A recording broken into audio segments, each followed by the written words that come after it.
শত্রুকে উচিত জবাব দিতে ছুটছে ইরানের ক্ষেপণাস্ত্রের বহর।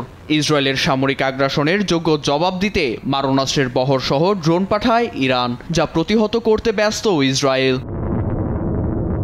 বিশ্বমানের থার্মিক্স রড, সালাম স্টিল থার্মিক্স, দেশের একমাত্র থার্মিক্স রড। ইরানের উত্তরে অবস্থিত সাদ্রিফো শিল্প এলাকায় ও কাস্পিয়ান সাগর তীরবর্তী এলাকায় পাল্টা হামলা চালায় ইসরায়েল।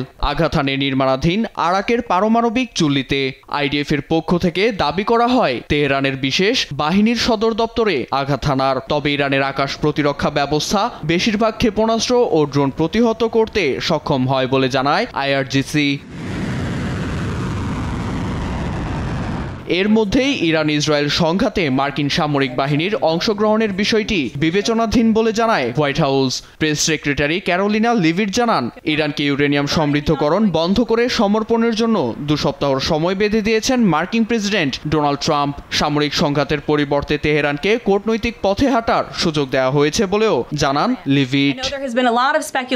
চলমান পরিস্থিতিতে যুক্তরাষ্ট্র সরাসরি অংশ নেবে কিনা তা নিয়ে জল্পনা কল্পনার মধ্যে রয়েছে পুরো বিশ্ব। তবে প্রেসিডেন্টের পক্ষ থেকে একটি স্পষ্ট বার্তা রয়েছে, তিনি কূটনৈতিক সমাধান চান। এর জন্য ইরানকে 2 সপ্তাহ সময় দেওয়া হয়েছে। এরপরই চূড়ান্ত সিদ্ধান্ত নেবেন প্রেসিডেন্ট।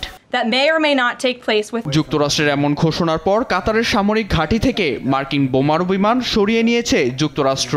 এছাড়া মধ্যপ্রাচ্যের সংঘাতে যুক্তরাষ্ট্রকে দূরে রাখতে ট্রাম্পকে আহ্বান জানিয়েছেন রিপাবলিকান নেতারা। এছাড়া শেষমেশ হামলা হলে মধ্যপ্রাচ্যে থাকা মার্কিন ঘাঁটিগুলোতে হামলা চালানোর হুমকি দিয়েছে ইরান সমর্থিত ইরাকের শিয়া সশস্ত্র বাহিনী। অন্যদিকে তেহরানের উচ্চ পদস্থদের সঙ্গে সর্বোচ্চ ধর্মীয় নেতা আয়াতুল্লাহ আলী খামেনিকে হত্যা ষড়যন্ত্র করছে ইসরায়েল। তবে দেশটির সরকার পতন ইসরায়েলের মূল লক্ষ্য না হলেও যুদ্ধের শেষ পরিণতি এমনটাই হবে বলে জানান প্রধানমন্ত্রী নেতানিয়াহু। আমাদের মূল লক্ষ্য ইরানের পারমাণবিক কর্মসূচি ও ব্যালিস্টিক ক্ষেপণাস্ত্রের আতঙ্ক চিরতরে মুছে ফেলা। সর্বাত্মক শক্তি প্রয়োগ করতে হলে তাই করব। এতে তাদের সরকার পতনের সম্ভাবনা রয়েছে। এ পরিস্থিতিতে ইরান কূটনৈতিক পথে হাঁটবে বলেই আশাবাদী যুক্তরাজ্য।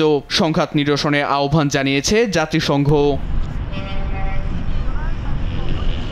নীরব দাস, নিউজ ডেস্ক, দেশ টিভি।